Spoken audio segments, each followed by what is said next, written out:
Bem-vinda, Márcia Braga, sempre aí nos acompanhando. Bom dia a todos aqueles que nos acompanham pelo Facebook da Paróquia Nossa Senhora da Assunção. Hoje estou na pontualidade britânica, 10h29, dia 11/9/2020. Exatamente 10h30, as pessoas chegando.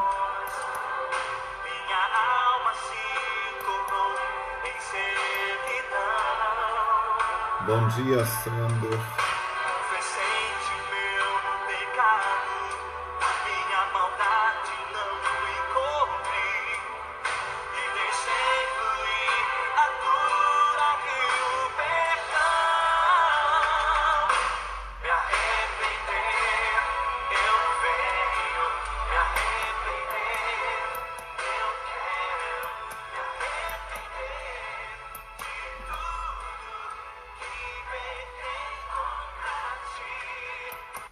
Então hoje, como já havia dito, a música também nos ajuda a pensar, nós vamos falar sobre o viver com sentido, mas voltado mais para a questão religiosa, né? O sacramento da penitência e reconciliação.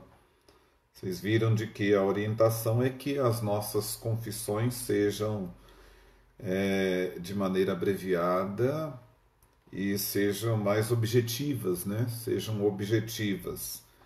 Mas desde quando fui ordenado sacerdote, recebi o sacramento da ordem, fico muito preocupado porque vejo que as pessoas confundem algumas situações com relação ao sacramento da confissão, com relação à direção espiritual e com relação, daí eu posso dizer, terapia, né? Mas o que nós vamos tratar hoje é o sacramento da penitência e da reconciliação. Embora eu acredite, e eu já havia tratado sobre essa questão da escuta do sacramento da penitência, a escuta da direção espiritual e a escuta da terapia, né? Nós já havíamos conversado sobre isso. Mas hoje eu quero dizer sobre o elemento, né, quando a gente fala de sacramento da reconciliação. Eu gosto muito de atender às confissões, né? Mas confissões objetivas. Às vezes a gente está ali sentado para poder atender o sacramento da confissão e uma fila enorme, e a pessoa senta e na verdade ela não faz uma confissão, ela vai fazer uma direção espiritual, e após a direção espiritual, aí então ela pede absolvição dos pecados, então ela faz uma mistura, ela junta os dois ali naquele momento.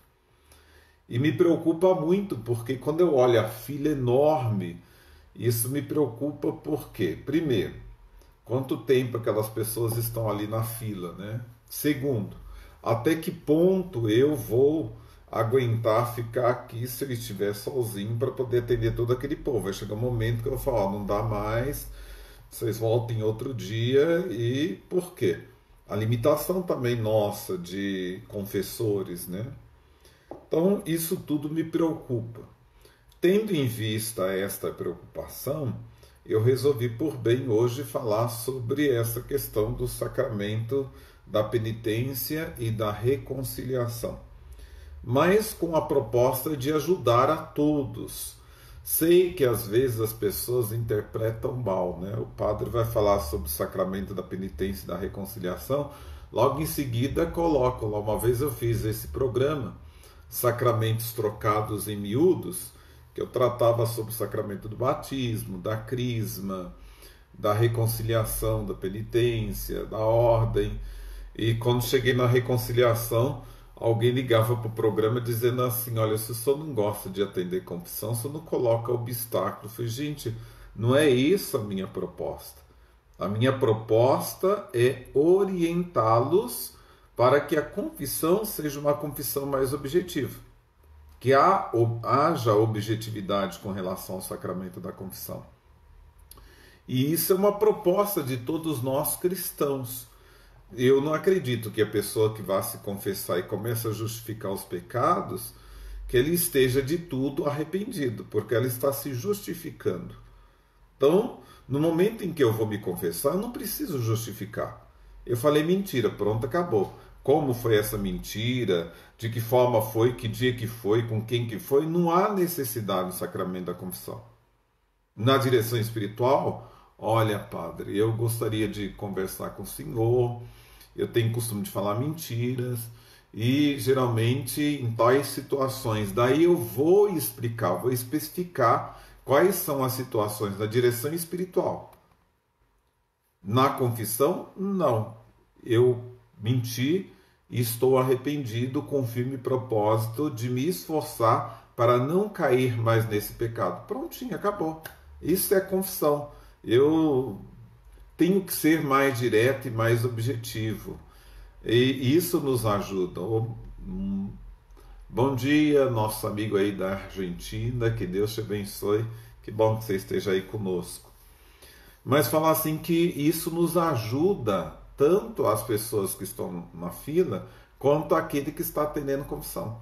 Que eu seja mais direto, e não há necessidade para o confessor de eu traçar primeiro o cenário para poder descrever sobre o meu pecado, né? Eu tenho que ser direto.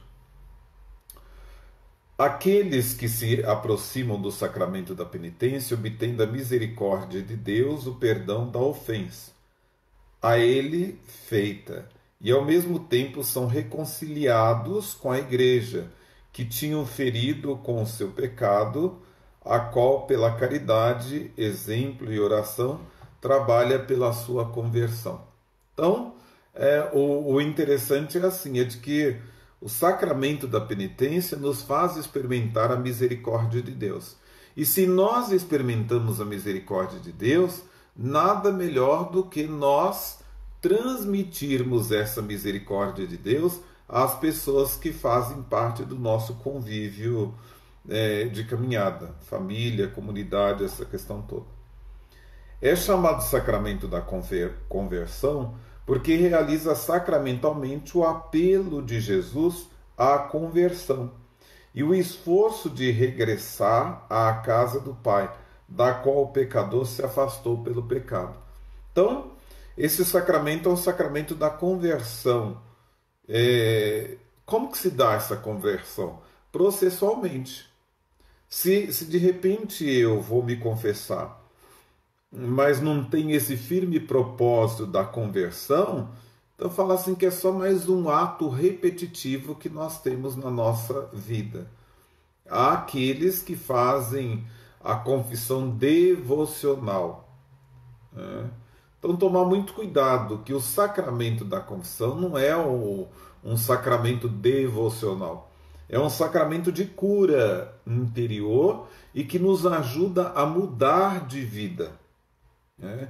E aí então é preciso que haja um esforço da parte do penitente. Né? Como? Se eu tenho costume de me confessar de 15 em 15 dias e caio de 15 em 15 dias no mesmo pecado, então eu já estou condicionado de que está chegando o dia de eu me confessar e que eu tenho que pecar para poder me confessar. Então tomar muito cuidado, porque eu falo assim, são condicionamentos e repetições que nós operamos na nossa vida e a gente não percebe isso. E muitas das vezes a gente cai naquela dinâmica, né? Pequei, confessei, pequei, confessei, pequei, confessei, e aí há uma inversão e a gente não percebe. Eu vou confessar porque eu vou pecar, eu vou confessar porque eu vou pecar, eu vou confessar porque eu vou pecar, e aí vira essa repetição, essa repetição.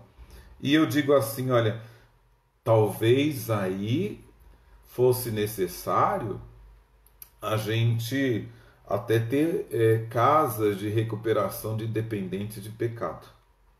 Eu costumo dizer isso, né? É chamado sacramento da penitência porque consagra uma caminhada pessoal e eclesial de conversão, de arrependimento e de satisfação por parte do cristão pecador. É chamado sacramento da confissão porque o reconhecimento, a confissão dos pecados perante sacerdote é um elemento essencial deste sacramento. Num sentido profundo, esse sacramento é também uma confissão, reconhecimento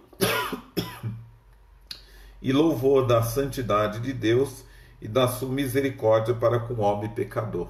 Então, olha o sentido profundo teológico, né? E chamado sacramento do perdão porque, pela absolvição sacramental do sacerdote, Deus concede ao penitente o perdão e a paz. Então, qual que é, na verdade, essa intervenção? Ou seja, pela absolvição sacramental do sacerdote. Deus concede ao penitente o perdão e a paz.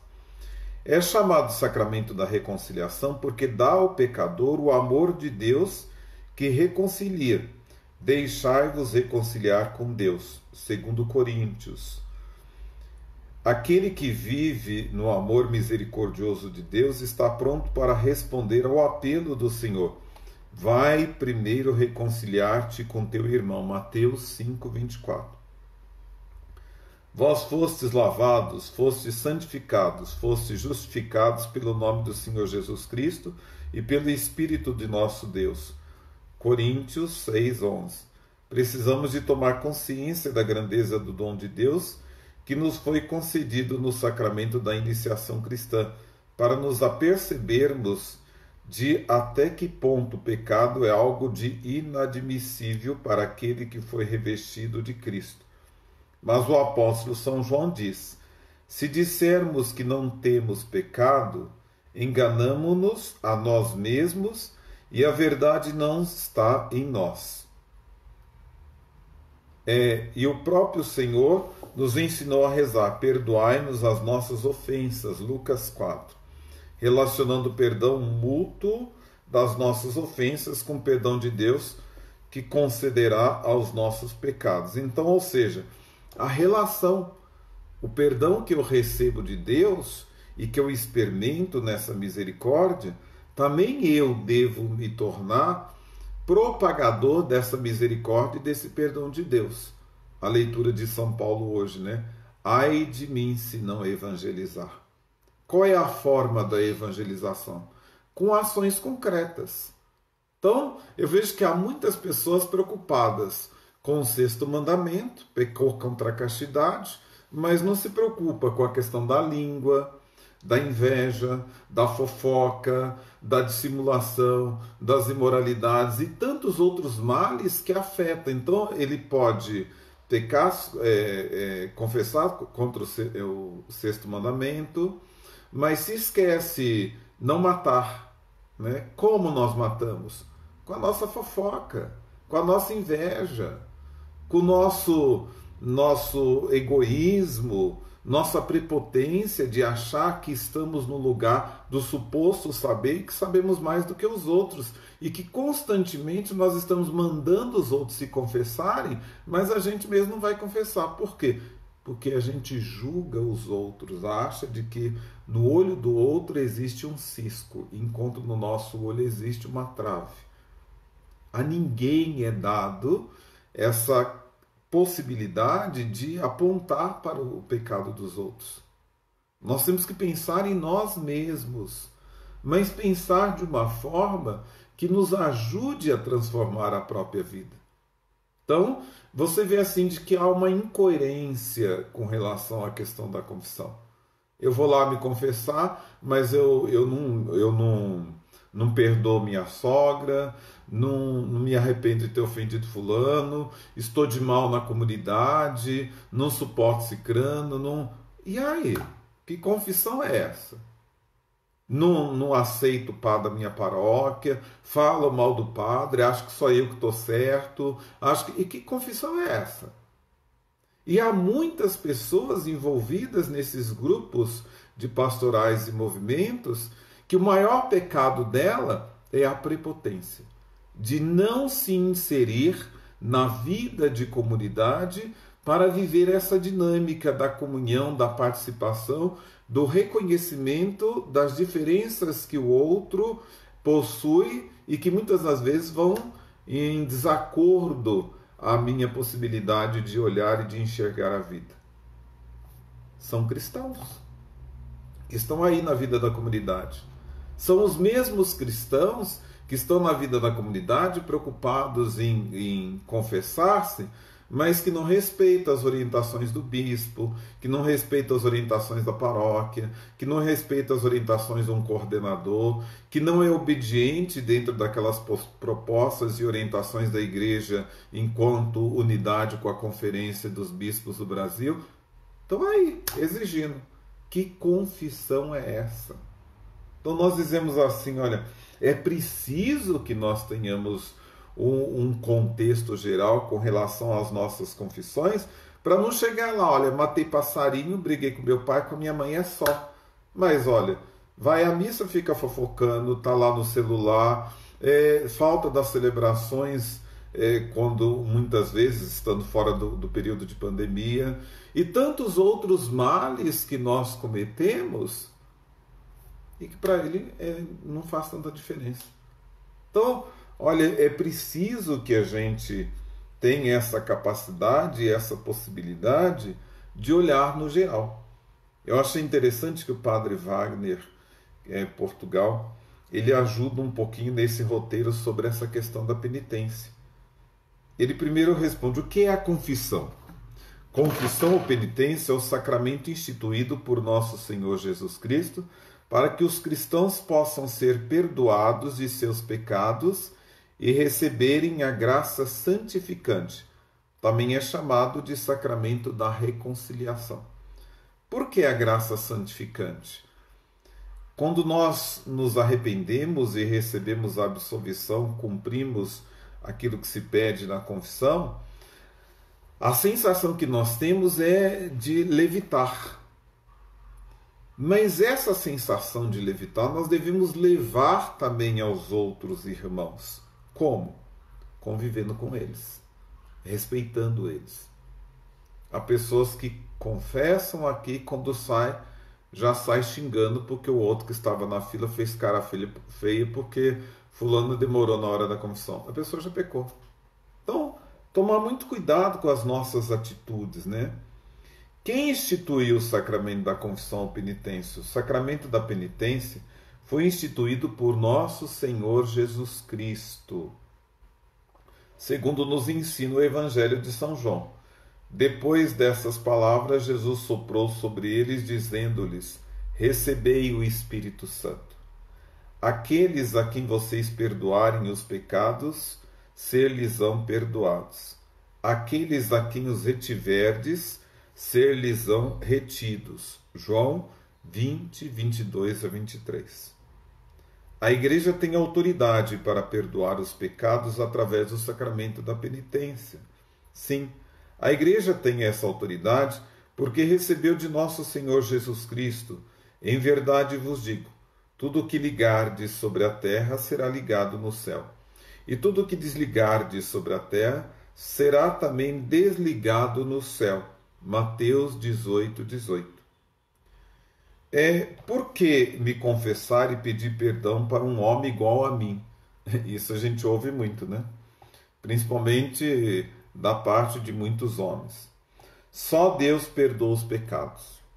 O padre, mesmo sendo um homem sujeito às fraquezas como outros homens, está ali em nome de Deus, em nome da Igreja, para absolver os pecados.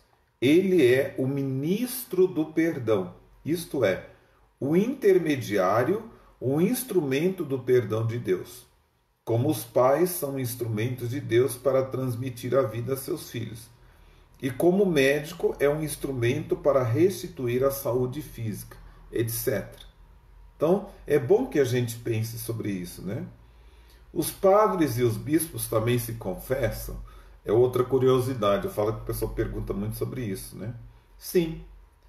Obedientes aos ensinamentos de Cristo e da Igreja, todos os padres, bispos e mesmo o Papa se confessam com frequência conforme o mandamento. Confessai os vossos pecados uns aos outros. Tiago 5,16. Nos retiros, geralmente, a gente chama quem a gente tem mais afinidade e vai lá se confessar. Então, isso é interessante, que entre nós também existe essa questão da confissão, né? O que é necessário fazer para uma boa confissão? Para se fazer uma boa confissão, são necessárias 5 condições. A. Um bom e honesto exame de consciência diante de Deus. É triste quando você está lá, cansado, atendendo confissão, um calor, e a pessoa, bom, deixa eu ver o que eu fiz. Eu não sei se eu pequei, se eu fiz isso. Não, acho que isso eu não fiz. Não, deixa eu ver. De repente só sabe dizer se isso daqui é pecado. Gente, não é hora de fazer exame de consciência. Não é hora lá de ficar riscando lista de compras. Não é o momento. É preciso que se faça um bom exame de consciência para que haja mais objetividade, uma maior objetividade com relação à confissão. Segundo passo, arrependimento sincero por ter ofendido a Deus e ao próximo. Nós temos que ter esse arrependimento sincero, porque os pecados, eles são uma ofensa a Deus e muitas das vezes também ofensa ao próximo. Você quer ver uma ofensa ao próximo? Tem gente que vive semeando a discórdia. Fala mal do outro para tudo quanto é canto. E o outro às vezes nem está sabendo. Olha, eu estou pecando contra o próximo. E aí? Quantos de nós fazemos isso? Eu costumo, de vez em quando, nos pequenos grupos ou nos grandes grupos, né? Nas paróquias por onde eu vou, ou nas reuniões, né? Eu sempre andei muito tranquilo, né? As pessoas até falam assim, nossa, o senhor chega e ninguém ouve, né? Olha, não foram poucas as vezes que eu ouvi pessoal quase que dizendo para o padre como que ele deve fazer, né? E muitas das vezes criticando o padre em tudo, ou o coordenador de pastoral. E às vezes eu chegava e a pessoa, nossa, está aí faz tempo? Eu falei assim, não, cheguei aqui agora. É o suficiente para escutar tudo. E está lá, é um cristão. Ele está pecando contra quem? O próximo. O pobre lá do coordenador de pastoral, o pobre do padre que nem está sabendo de nada e a pessoa está lá. Sabe, como que se ela rezasse mais para que o padre se tornasse perfeita quanto ela, a vida seria melhor, né? Se ela rezasse mais para que o coordenador de pastoral se tornasse tão perfeito quanto aquela pessoa que está criticando o coordenador, seria melhor. Não, mas as pessoas preferem, na verdade, denegrir, na verdade, atacar, né? E olha, como psicólogo eu digo assim, a gente sempre fala mal daquilo que o outro tem que a gente gostaria de ter, mas como a gente não tem força para ter, a gente ataca para tentar destruir o outro, porque a gente não consegue, né? Ser daquele jeito ou administrar daquele jeito, né? Então vem esses ataques que a gente fala, e aí é o pecado contra o próximo. Terceiro, firme propósito diante de Deus de não pecar mais, mudar de vida, de se converter. É claro que esse firme propósito não quer dizer assim, de que dali para frente a gente virou santo. O bom seria se isso acontecesse, né? Mas também não me dá o direito de confessar hoje, amanhã estava outra vez na confissão. Lá em Lafayette, nos mutirões de confissões, muita gente queria se confessar com o padre de São Judas, porque o padre de São Judas era psicólogo. Quantas vezes eu fui em mutirões de confissões, a minha fila ficava enorme, mas enorme. Eu gostava muito quando o padre Zé Maria falava assim, ó, Padre Valdo está aqui não como psicólogo, está atendendo confissões. E o pessoal virava a cara, dava uma olhada para o lado, como se não estivesse ouvindo, né? Ou quantas vezes eu via o Padre Lamberto no São João também, né? Quando eu via minha fila enorme, a fila deles já diminuindo, minha fila enorme, o pessoal querendo conversar com o padre do São Judas, e o Padre Lamberto falava, a fila do Padre Valdo não é mais essa, não, é aquela. Não, quando falava é aquela, mudava um monte de gente para lá, daí via que as pessoas estavam procurando o quê? Não era a absolvição do pecado, mas era o padre. Nossa, é tão difícil, por quê? Você pode estar brigado com teu padre, mas o padre é apenas um ministro do perdão, ele é instrumento de Deus para o perdão. Então ele vai ter que te absolver. Então eu tenho esse firme propósito de mudar de vida, de transformar a minha vida, de se converter. Não depende do padre que eu vou me confessar, mas depende do firme propósito de me converter, de me esforçar. Mas quando nesses mutirões eu ia, às vezes eu atendia hoje, em tal paróquia, a pessoa, minha fila era cheia. Chegava amanhã em outra paróquia, eu falei assim, mas você veio me confessar ontem, você está aqui hoje. Eu falei, não, mas é porque... Daí eu falei assim, gente, que é isso? Qual que é o firme propósito dessa pessoa? Nenhum. Ela está ali quase todos os dias, quase todas as semanas. Ah, mas é uma confissão devocional. Calma aí. Mas só que quem está na fila não está numa confissão devocional. Esse pessoal está precisando se confessar. Então, às vezes é preciso que a gente pense em relação a isso, né? Confissão objetiva e clara a um sacerdote. Ela deve ser objetiva e clara. Uai, se eu vou me confessar, olha, fulano, falei mentira. E tem essa tendência de falar mentira por várias ocasiões. Pronto. E eu não sou nem bobo de, como padre, perguntar para o outro, olha, me diga então quais foram as vezes que você falou mentira, quais situações. Ah, se eu falar isso, eu viro à noite. Eu me recordo, recém-ordenado sacerdote, estava em Entre Rios de Minas, quando estava atendendo confissões, e juntamente com o padre Vanderly, me recordo. E eu dizia assim, Vanderly, já está tão tarde, eu estou morrendo de fome, né? Por fim, eu já não estava nem escutando, não estava nem conseguindo concentrar, porque a pessoa contava tanta história que eu dormia. Eu teve uma hora que eu acordei assim, eu acho que dormindo, Senhor, abençoar esses alimentos, que a pessoa, padre, eu estou confessando, né? E eu lembro que uma vez dormi também, a pessoa foi embora. Eu falei, gente, eu não aguento, que confissão tão prolongada, não tem objetividade, não tem clareza. É preciso que haja objetividade e clareza na confissão. E depois, cumprir a penitência que o padre nos indicar. Eu acho interessante que às vezes você fala para o outro, né? Olha, reza um Pai Nosso e 3 Ave Maria. Ah, não, isso eu faço todo dia, eu rezo um terço. Não, o padre não está perguntando o que você reza, não. Olha como ela é prolixa.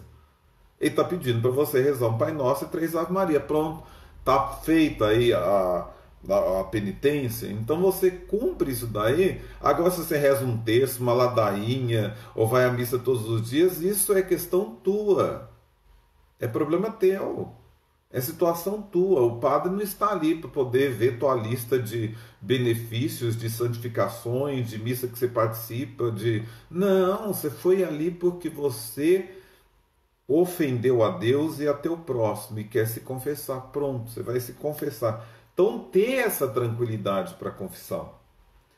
Como deve ser a confissão? Diga o tempo transcorrido desde a última confissão. Já não me confessa, me confessei a última vez, tem tanto tempo. Pronto, direto. Acuse, diga seus pecados com clareza. Primeiro os mais graves, depois os mais leves. Fale resumidamente, mas sem omitir o necessário. devemos confessar os nossos pecados e não os dos outros. Gente, mas isso é o que acontece muito.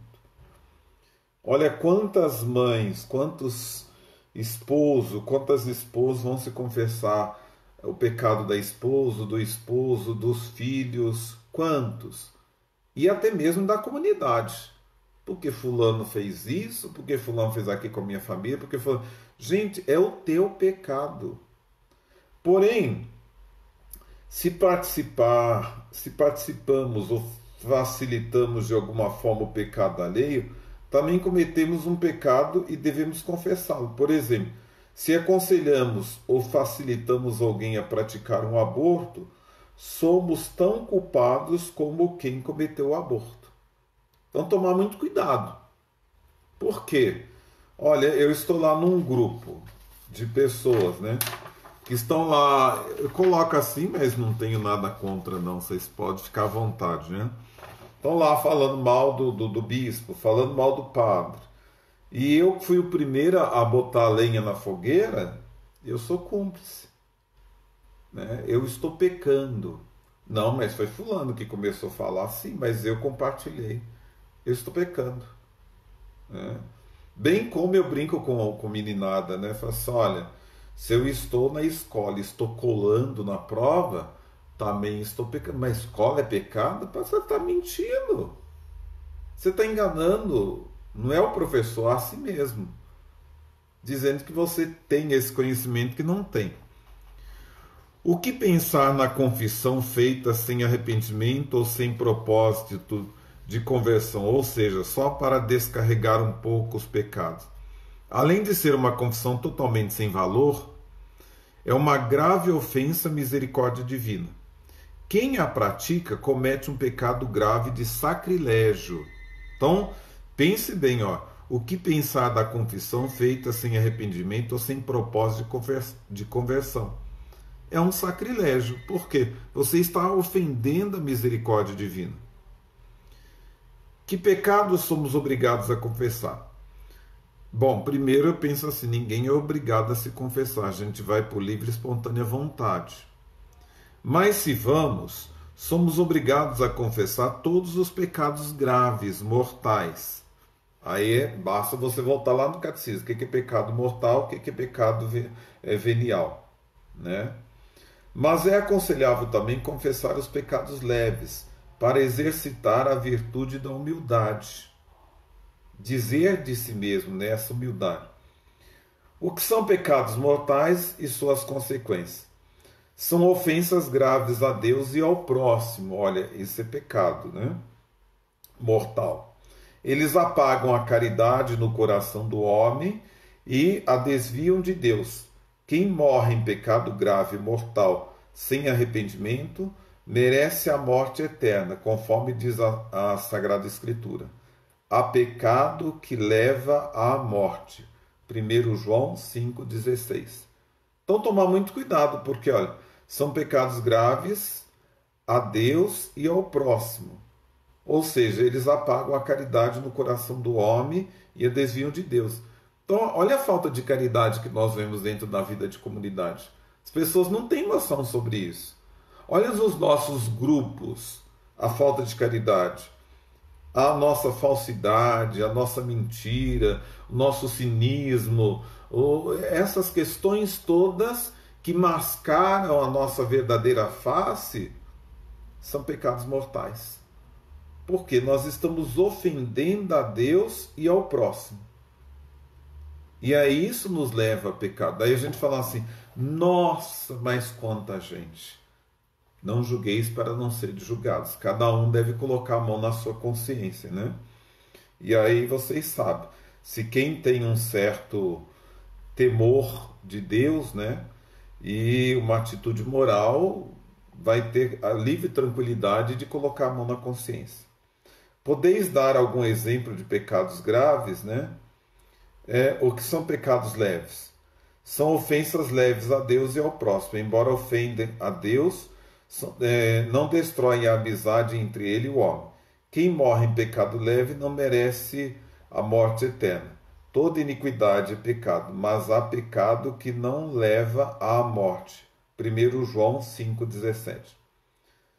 Bom, dá um exemplo de pecados graves. São pecados graves, por exemplo, o assassinato, o aborto provocado, assistir ou ler material pornográfico, destruir de forma grave e injusta a reputação do próximo, oprimir o pobre, o órfão ou a viúva, fazer mau uso do dinheiro público, o adultério, a fornicação e o ataque e agressão à imagem do outro, a falta de caridade, entre outros.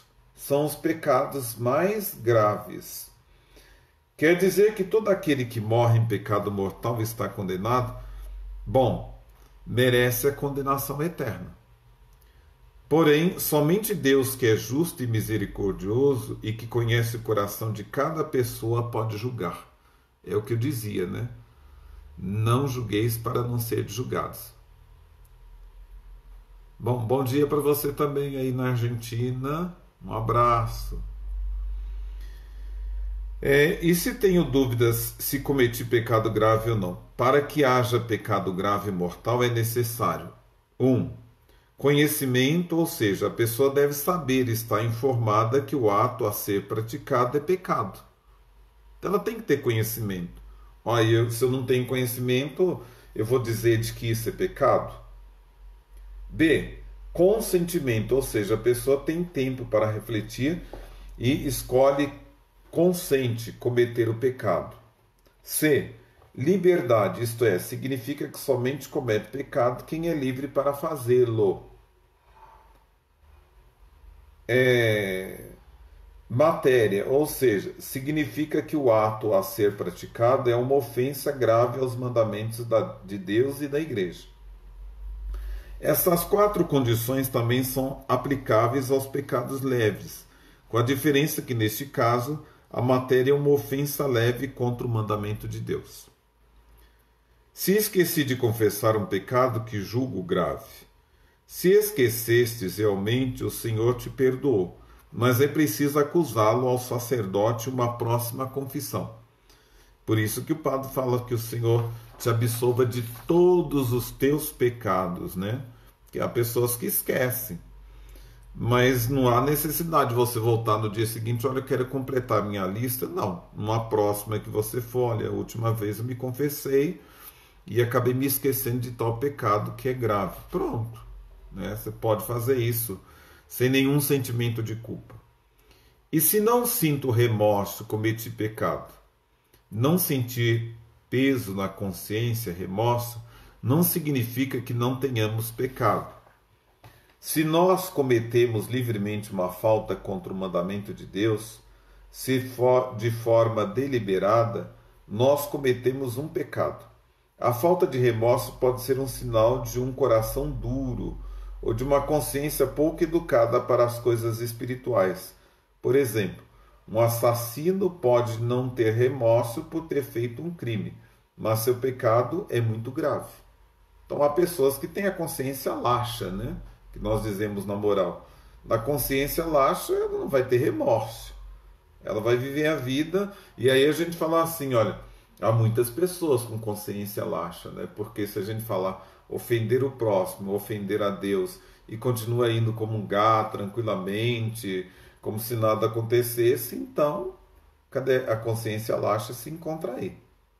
Quais os frutos de confessar conscientemente ou constantemente?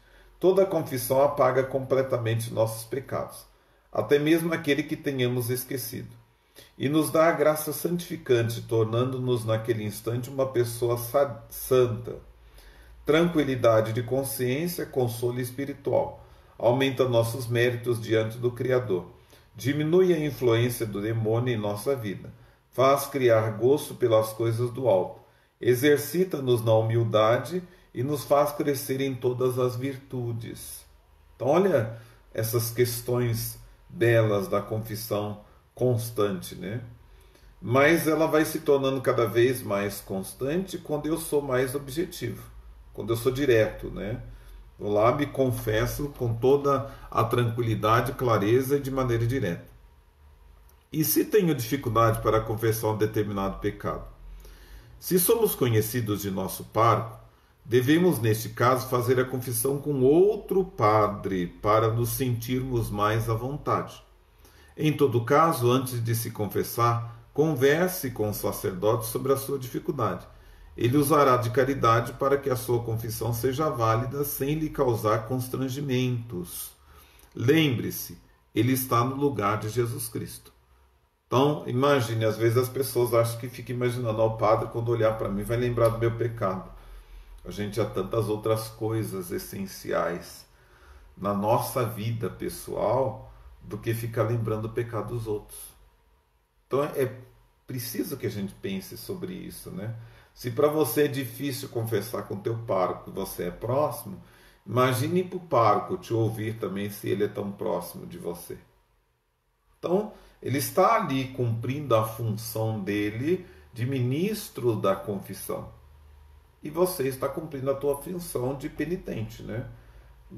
Terminada ali, vocês continuam sendo amigos, sem nenhum remorso, sem nenhuma dificuldade, assim como nós fazemos quando nos confessamos com os nossos amigos. O que significa a penitência dada no final da confissão? A penitência proposta no final da confissão não é um castigo, mas antes uma expressão de alegria pelo perdão celebrado. Então, é uma forma de celebrarmos esse perdão, né? Não é propriamente um castigo, mas uma forma de celebrarmos esse perdão. Bom, contudo, o que eu gostaria de dizer, resumindo, embora a gente tenha se estendido mais, é de que a gente precisa perceber o quanto é importante a gente se confessar de uma maneira bem objetiva. Eu tenho para mim a dificuldade que eu trago. Primeiro, agendar confissões. Acho horrível isso. Horrível.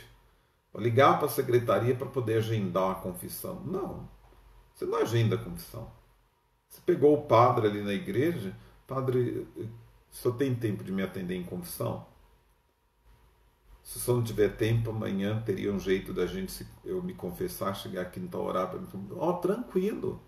Tranquilo, melhor do que ficar agendando. A gente agenda consulta, a gente agenda direção espiritual, mas confissão, não. O padre está ali para poder atender. Eu sempre costumo chegar uma hora antes na missa para poder atender confissões. Todas as missas. Mas aí que é a minha preocupação. Eu vou atender confissões e não fazer direção espiritual. E quando eu vou atender confissões, é uma outra questão que eu gosto, né? Tá ali o penitente na igreja. Quem vai falar para o padre que deseja se confessar não é o ministro. Olha, padre, tem uma pessoa aqui na igreja querendo se confessar. Não. Eu não admito isso, eu não gosto. Porque se aquela pessoa quer se confessar, é ela que vai chegar até o padre, porque é uma forma de criar essa aproximação do sacerdote.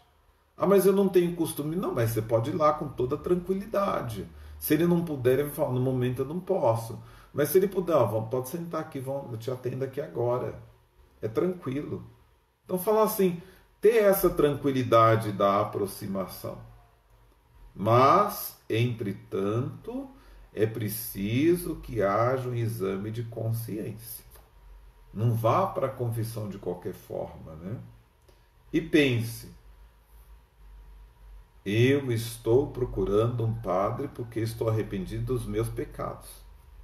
Eu estou procurando um padre, em outro caso, porque eu quero uma orientação dele com relação às dificuldades que eu tenho para poder superar tais pecados. Aí é direção espiritual.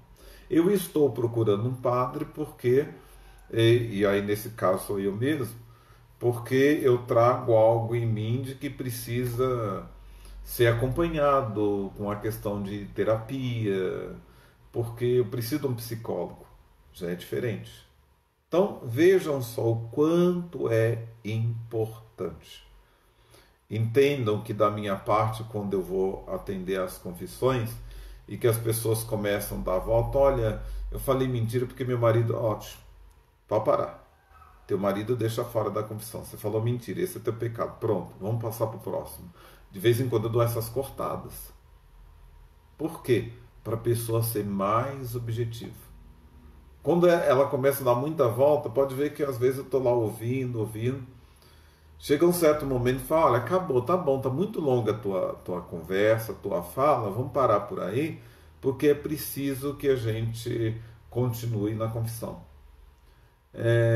Padre, desculpe minha franqueza, mas dependendo do padre, temos até medo de pedir para atender a confissão. Não, é realmente. Eu falo assim, eu achei interessante porque falar assim, o padre é um homem como qualquer outro homem, né? E às vezes assim, eu venho de uma paróquia que por muito tempo um padre da paróquia era alemão. Bravo que Deus dava. A gente rezava um terço antes de chegar perto dele e falar que queria se confessar, né?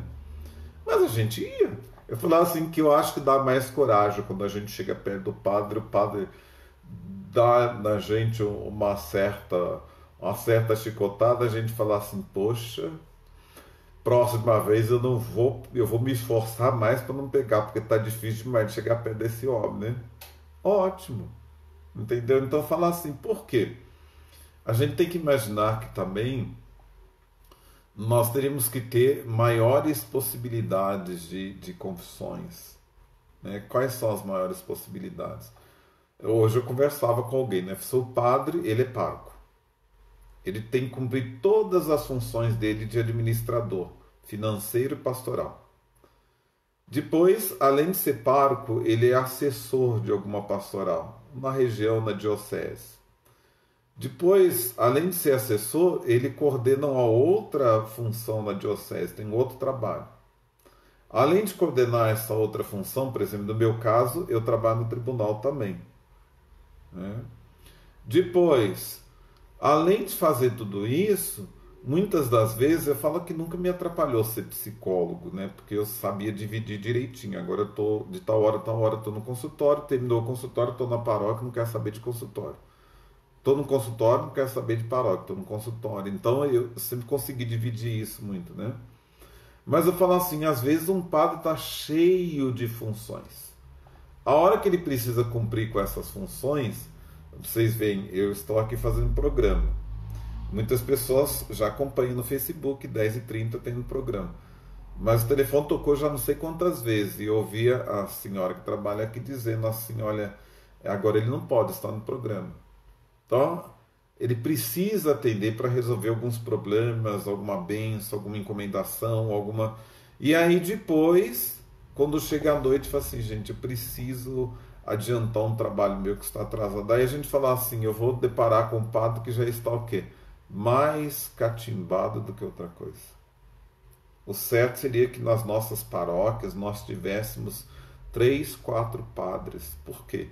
Ele ia lá celebrar tal missa, de tal hora a tal hora ele está ali na igreja, não marcando horário de confissão, mas ele está lá na igreja para as pessoas que desejarem chegar, se confessar, essa questão toda. Depois a escala do outro. Nossa, seria tão fácil, né? Mas nós estamos limitados e com falta de padre, né? Nós somos com tanto trabalho, atolados em trabalho e com falta de padre. Vocês viram de que eu postei no Facebook uma questão que está gritante, né? A carga de trabalhos dos padres está fazendo com que muitos padres estejam em depressão, crises de pânico e, quando muito, suicidando. Não são poucos, são muitos, né? E nós estamos vendo cada vez mais essa realidade. O sofrimento humano, há um livro de um professor meu que foi meu professor na graduação e depois eu fazendo disciplina com ele no mestrado, que é o William Castilho, ele trabalha com essa questão. Eu não sei se ele está no artigo que eu postei lá no Facebook, né? Mas olhe um pouquinho, né? Busque perceber, olha, o padre ele deve cuidar, né, do povo. Mas a pergunta que surgiu no nosso último encontro, né? Quem cuida de quem cuida? Quem cuida dele, né? Quem ouve, quem ajuda? Então, falar assim, são muitas dificuldades, né? Mas dentre tantas ervas daninhas, existe também o trigo, né? A gente descobre que existe trigo, né? E aí a gente vai tentando sobreviver. Quando eu não posso, eu falo para o pessoal, olha, tem jeito de remarcar, hoje eu não estou em boa hora para poder atender confissões. Estou muito cansado, não vou te ouvir direito. Você me desculpe mesmo, né? Não é porque eu não quero te atender. Então eu faço dessa forma, né? E me incomoda quando eu falo que as confissões elas são prolixas. Elas ficam dando muita volta, muita volta, muita volta, muita volta, e aí é difícil, né? É, a Márcia está falando, um dia atropelei para Luiz Carlos, ele me atendeu muito bem. Eu falo assim, que são situações diferentes, né? Nós somos humanos, você vai ver que você vai encontrar com um que vai, às vezes vai te chamar, por exemplo, eu já tive padre que me substituiu na paróquia, e que a pessoa chegava um pouquinho mais cedo para a missa, ele chegava para a pessoa, você está com um cara que está precisando de confessar, vem cá que eu quero te atender. Não, padre, não quero não, não, precisa sim. Você tem cara de quanto tempo você não confessa? E o padre foi lá e buscou o sujeito, foi confessar, né? Já tive padres que estiveram na minha paróquia e que as pessoas falaram, nossa, meu Deus, o padre foi atender minha confissão, falou umas coisas, tudo que eu fiz. Bom, deve ter algum dom em relação a isso, né? Mas enfim, aí nós temos as mais variadas questões, né? Eu só falo como o padre Léo falava, né?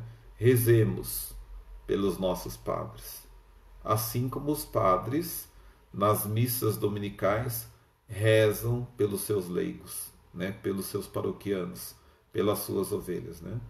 Fica aí essa sugestão longa e essa orientação com relação à ao sacramento da confissão, que nos ajuda a pensar na vida.